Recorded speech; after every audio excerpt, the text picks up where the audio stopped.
NATO leaders meet in Brussels as the conflict in Ukraine intensifies. Has the Western alliance achieved its goal of showing a united front against Russia? I'll break it all down here on Straight Talk.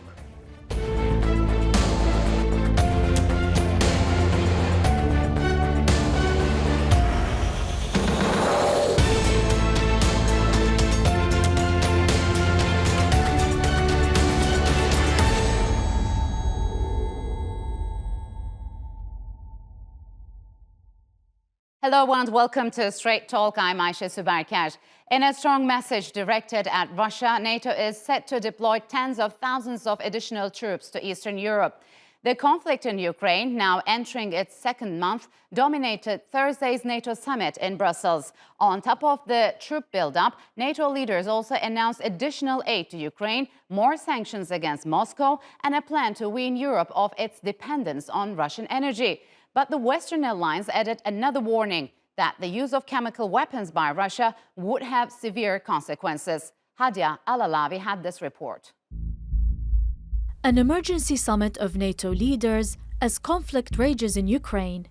With no prospect of a ceasefire, the 30-member alliance was seeking a united response to Russia's attack. Vladimir Putin has already crossed the red line into barbarism, and I think it's now up to NATO to consider together the appalling crisis in Ukraine.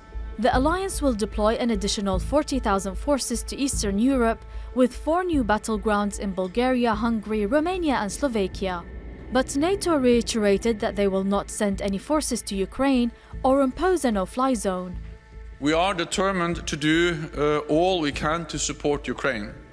And I welcome the concrete offers of assistance made by allies today. At the same time, we have a responsibility to ensure the conflict does not escalate further, because this would be even more dangerous and more devastating. The alliance will also send assistance, including equipment to help Ukraine defend itself against chemical, biological and nuclear threats. US President Joe Biden said using nuclear weapons would have consequences. We would respond. We would respond if he uses it. The nature of the response would depend on the nature of the use. In a video address to the NATO summit, Ukrainian President Volodymyr Zelensky appealed to leaders to increase military support and offer Ukraine full EU membership. He also accused Russia of using phosphorus bombs without giving any further details. This morning, by the way, there were phosphorus bombs, phosphorus Russian bombs. Adults were killed again and children were killed again. I just want you to know, the alliance can still prevent the deaths of Ukrainians from Russian strikes, from Russian occupation, by giving us all the weapons we need.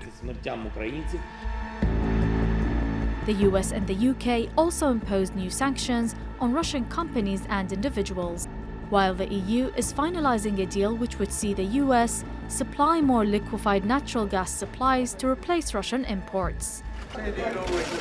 The US is set to provide at least 15 billion cubic meters of liquefied natural gas by the end of the year. It's part of the EU's strategy to cut its Russian gas use by 2/3 this year through imports from other countries. But despite the show of unity at the summit, Zelensky says that Europe was a little too late to stop Russia's attack, and only time will tell if NATO's recent moves will deter Russia and put an end to its assault. Hadia Al-Alawi, Straight Talk. And to break down the NATO summit, joining me now from Ankara is Mehmet Akif Kirecci. He is a professor of international relations at the Social Sciences University of Ankara. From Cambridge, Marc Weller, he is a professor of international law at the University of Cambridge. And in Bucharest, Adrian Zuckerman, he is a former US ambassador to Romania and currently serves as an off-counsel to DLA Piper, a multinational firm. Gentlemen, welcome to Straight Talk. It's good to have you on the program. So 1 month to the day Russia launched its attack on Ukraine, NATO leaders got together at an emergency meeting to show a united front against Russia's aggression. So, Adrian, what's your take on the outcome of this summit and what did it achieve? I think the summit achieved a lot of positive things. It publicly demonstrated unity among the NATO countries, including the United States. It continued sanctions, and it continued the willingness to bolster military support for NATO countries. However, I don't think it went far enough. I think more aid is desperately needed to be given to Ukraine, both military and food and other similar things. And I think there is still a lack of a plan to deal with this problem long term. I think that's the biggest problem here. I think publicly there's unity. Privately, amongst the various NATO states, there's less than complete unity, which could be very dangerous and could actually lead to a fracture of the NATO states as we go down the road. So, Mark, what's your take on that? Has the summit met expectations? Do you agree with Adrian? Were there any breakthroughs in terms of confronting Russia at the end of the summit? I think there were no immediate breakthroughs, but the triumph of the summit was to just demonstrate the continued unity of NATO. I don't think that there was a great deal of evidence of emerging rifts amongst the states. There are some well-known issues, supply of aircraft to the Ukrainian and some other issues which were not necessarily resolved. But overall, the summit achieved what it set out to do, which was to shore up a little bit further the sanctions regime. It sought to have consultations in relation to the threat of weapons of mass destruction. Yet we've had a clearer indication of the dreadful consequences that would follow should Russia engage in this horrible practice. And thirdly, there was a broad agreement on strengthening, enhancing, as the ambassador just said, the military supplies to the Ukrainian armed forces. So overall, I think a further evidence of the fact how well the US really have managed alliance relations since the very, very early phase of the crisis in December, where they have trusted the allies very broadly and have managed really to build a strong coalition. The next challenge will be to ensure that as peace talks remain on the agenda, that this does not distract the focus of the alliance. And I think that Turkey will have an important role to, on the one hand, reflect the determination of the alliance that the use of force cannot be rewarded through territorial gains, while at the other hand, helping Mr. Putin to find a way out of this. And I think it's good to see that Turkey has managed to keep that door open. So, Mehmet, what's your take on that? And since Mark mentioned Turkey, what do you make of Turkey's role? We know it has played a delicate balancing act, trying to mediate between Russia and Ukraine. How long do you think Turkey can hold on this position? Will it be harder if things get worse? It can, and it seems that things are going to get a little bit worse than already they are. First part of your question regarding what did NATO achieve, I think it achieved as a deterrent alliance to keep its members together and to project to future challenges, especially if we consider what was being discussed a couple of years ago about the brain of NATO. Now, I think France and other sort of reluctant members are adamantly trying to take part in this unity picture. So that's a good thing in terms of security of Europe and further security of the transatlantic. So the possible rift is now being avoided. So in that sense, I think it's a great success. And the unity of the alliance is a deterrence in itself, if you look at it from the Russia's perspective. And this meeting, this summit also achieved something else also, which is very important. I think it sent a very strong message to China to keep China, put a distance in terms of supplying political and or military support to Russia. I think from that perspective, it's a very important achievement. The second part of your question is how long Turkey can sustain. I think Turkey holds a very unique position in the sense that we share a huge border with Russia and also Ukraine in the Black Sea region. And also we are sort of surrounded in Syria with a lot of Russian forces. Not to mention the situation, the fragile situation in Idlib. So our situation sort of forces Turkey to keep a delicate balance between its, NATO friendship alliance and also with Russia. Turkey is ready to mediate, and if possible, President Erdogan a few hours ago just declared that he is going to offer President Putin, that he should take the lead in terms of providing peace and take all the credit, and then an honorable exit from this crisis. That is what he's going to offer to him. So, Adrian, what's your take on Turkey's position? Do you expect any pressure, actually mounting pressure coming from the Western alliance for Turkey to distance itself from Russia? I think Turkey has acted appropriately here. I think it's a very important member of the alliance, and I think it can play a very important role in reaching a solution here.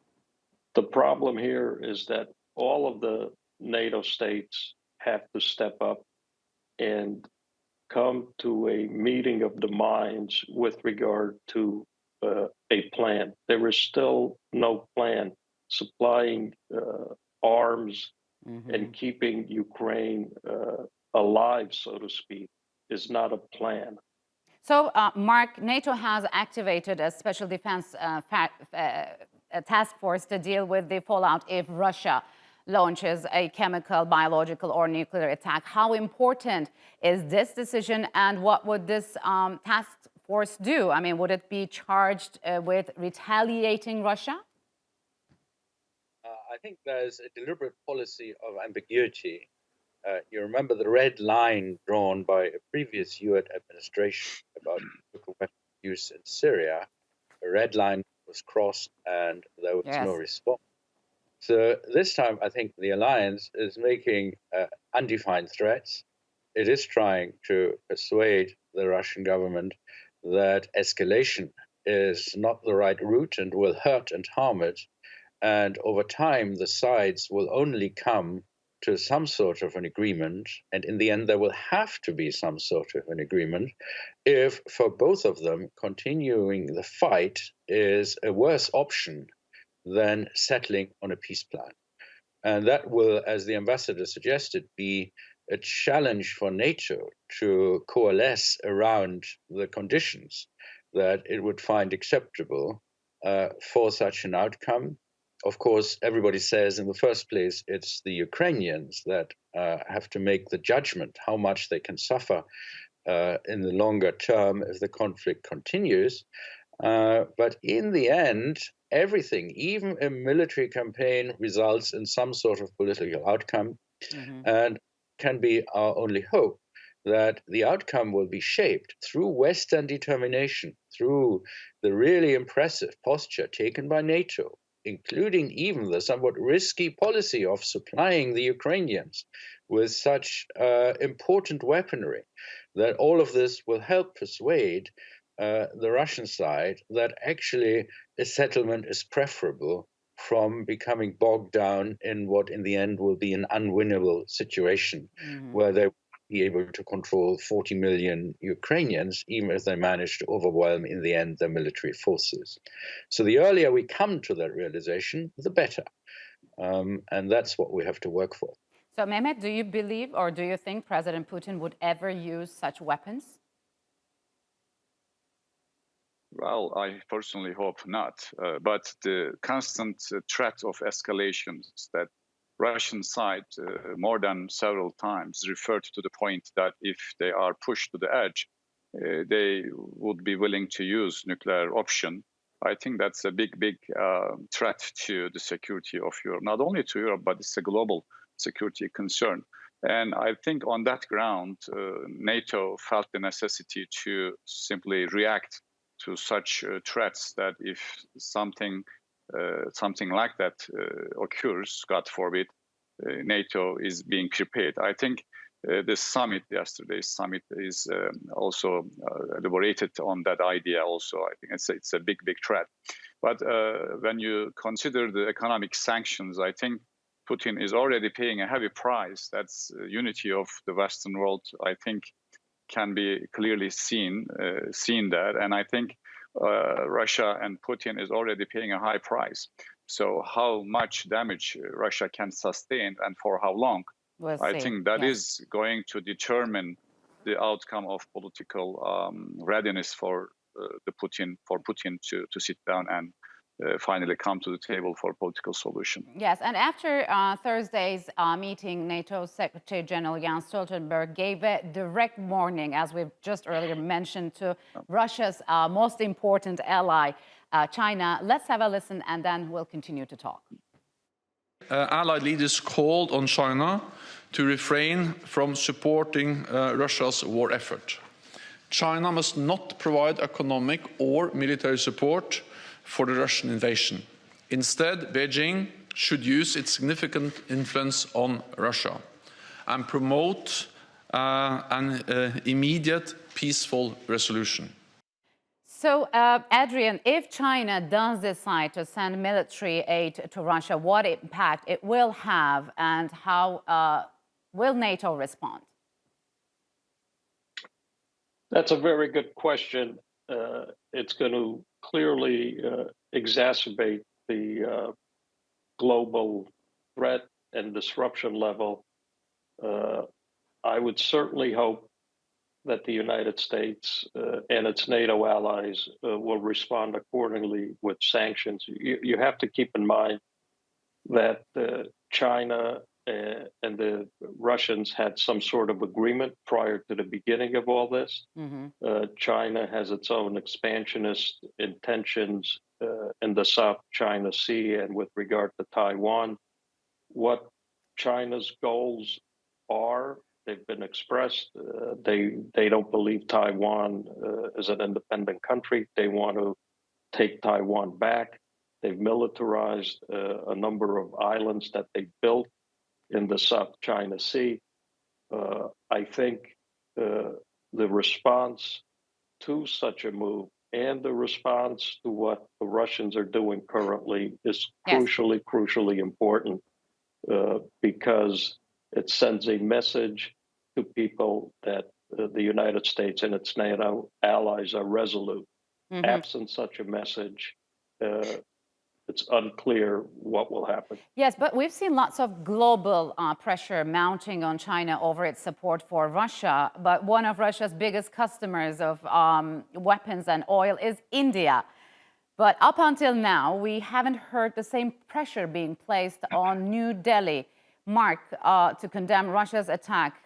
Why is that? Well, I think the hope is that it is a better policy to persuade rather than to threaten. Just as with China, my impression would be that if you make express threats against those two really quite large countries, India too has a very large population, is a nuclear weapons state, although perhaps not fully declared, that those threats might be counterproductive. I think there is a hope that with time they will come around. For China, I would think that President Biden, in his recent discussion, will have not only offered a view of what the negative consequences of continuing to support Russia would be, but also a view that China really has a choice where it wants to sit in the future world. Is it going to want to sit in the corner of those who have moved beyond the pale, as it were, of the values that unite the rest of the world, or does it want to be seen as a constructive power that can live peacefully with all the rest of the world? So that I still have some hope that China might in the end jump the right way, that the short-term interest of supporting Russia in its aggression could perhaps pale towards some soft pedaling over time on the part of China, and hopefully will prevent them from acting actively supporting Russia, Yes. or at least doing it in a more overt way. So, Mehmet, how would these latest set of sanctions against Russia impact global markets and Europe's economy? And are European countries ready to deal with the aftermath? Well, I think it's a big effect, and it is going to be even going to get bigger. The problem is that Russia is one of the largest, if not the largest, supplier of grain, and second or third one is Ukraine. So the price is already skyrocketed in the bourses, and there are a lot of pressure on the supply line. That's one aspect of it. And then there's another one with regard to the supply of natural gas to Europe. How long major European countries, including Germany and France and maybe Netherlands, can sustain, or how quickly they can actually stop purchasing natural gas from Russia. I think that's at the core of the dilemma here. Yes, they started applying certain sanctions on the banks, but certain other banks are excluded. So there is this problem going on. But another issue which also affects Turkey heavily is that the trade, the international trade, which is taking place in the Black Sea. A lot of ships are being now stopped. Yes.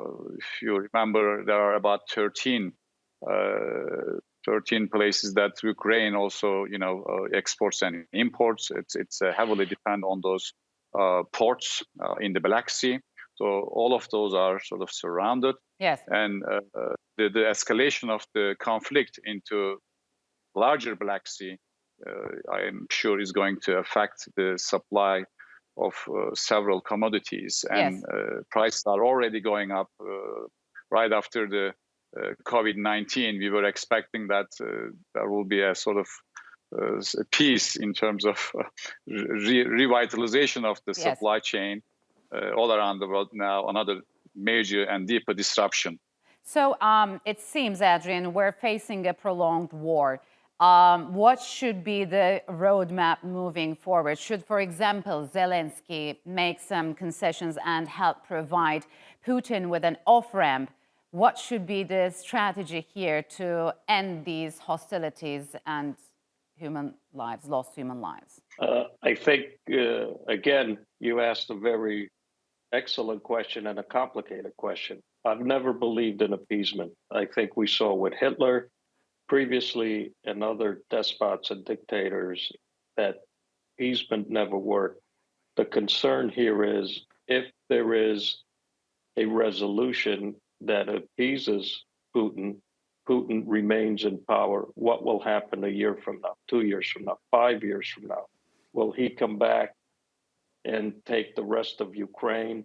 Will he come and get Moldova? Will he make a move on the Baltic states? It's a very complicated question. Mm-hmm. He's already stated he's looking to take over those countries. Yes. I think as we move forward, it's important for Ukraine, NATO, the U.S. to come to a plan. I am not aware, no such plan has yet been articulated, and it's a grave problem. It's like a swimmer treading water. You have to figure out where you want to go. I think appeasement of Putin is a mistake because he's not going to go away as long as he rules Russia.